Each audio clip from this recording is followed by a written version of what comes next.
those who now rule the roost, who seem to have forgotten their own history, have forgotten what their prophets have said about our God. That we worship a God, and that is what sustained us in some of the darkest moments in our struggle. That we worship a God who is notoriously biased in favor of the one who is suffering, the underdog, the one trodden underfoot.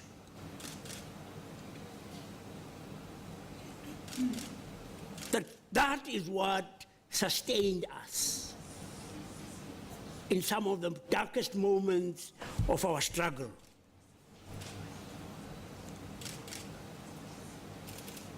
We remember the story of a Naboth. A Naboth.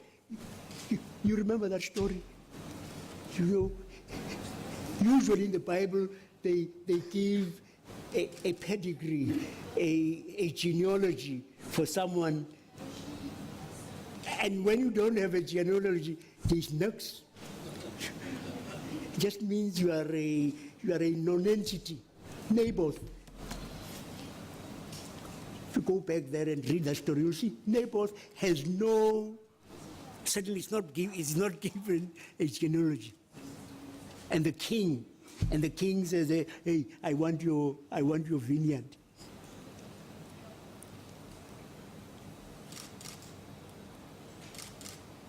And Naboth tells the king, sorry, I can't let you have it. And the king, because he's the king in this nation, Israel, goes home and lies down and sulks. And his wife, who is not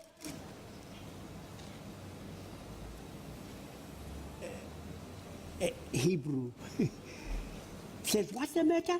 Are you a man or what? And as you know, all of us, when your wife says to you, what are you? You want to prove that, yeah, man. And they confiscate that vineyard. That ought to have been the end of the story. But it wasn't here.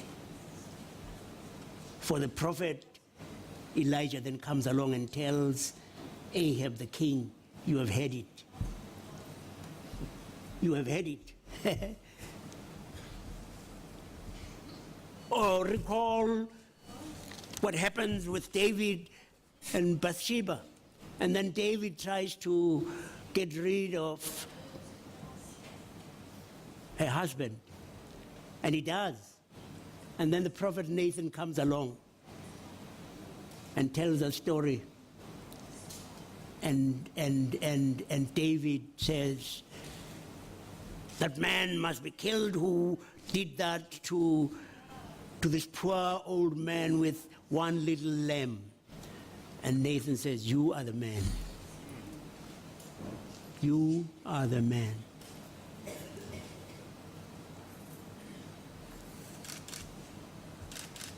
And we always said to our people here, despite all appearances to the contrary, God is with us, and God is going to vindicate us. And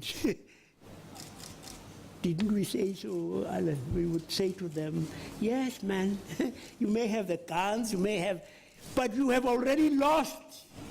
You have already lost. Because God is always on the side of the weak, the oppressed, the downtrodden.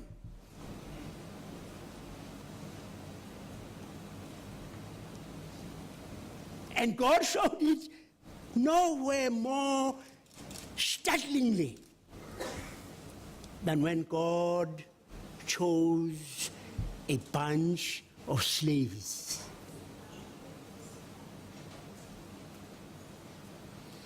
the bunch of slaves that today is the Israelis. That God chose the downtrodden, not Pharaoh.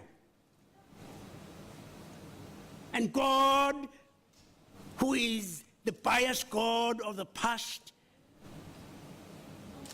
is the biased God of the present.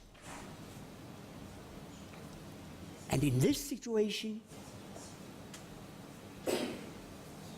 who are the oppressed? Who are the suffering ones? And if God is to be God, watch out. Watch out. And that is the anguish. That is the anguish that I bear, that I think many of us bear.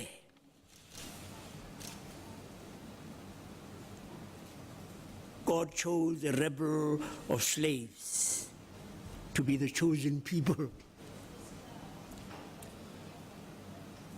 We invoked this bias of God when we struggled against apartheid.